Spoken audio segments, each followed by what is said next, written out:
Hello అండి, welcome to MR vlogs. ఇవాళ DIY handmade centre clip making చూపిస్తాను.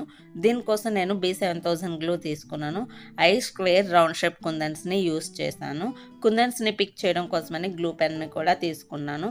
ముందు సెంటర్ క్లిప్ బేస్ మీద B7000 గ్లూని స్టిక్ చేసి ఐ కుందన్స్ని యూస్ చేసి ఫ్లవర్ షేప్ వచ్చే విధంగా కుందన్స్ని స్టిక్ చేయడం జరిగింది. ఫ్లవర్ షేప్ అయిపోయిన తర్వాత మధ్యలోకి స్క్వేర్ షేప్ కుందన్ని యూస్ చేశాను. అంటే ఫ్లవర్కి మధ్యలో ఒక స్క్వేర్ కుందన్ని వచ్చేలాగా పెట్టాను. ఇంకా క్లిప్స్కి అటు ఇటు కొంచెం గ్యాప్ ఉండిపోతుంది. ఆ గ్యాప్ని కూడా నేను స్క్వేర్ షేప్ కుందన్ని యూస్ చేసి కవర్ చేయడం అనేది జరిగింది. ఇంకా క్లిప్ పై కొంచెం గ్యాప్స్ ఉన్నాయి. ఆ గ్యాప్స్కి నేను జర్కన్ స్టోన్స్ని యూస్ చేయడం అనేది జరిగింది. ఫైనల్ అవుట్పుట్ అనేది మనకి ఈ విధంగా అనేది ఫైనల్గా వచ్చిందండి. ఇది ఎలా ఉన్నది అనేది కామెంట్ చేసి చెప్పండి. Please do like, share and subscribe. Thanks for watching.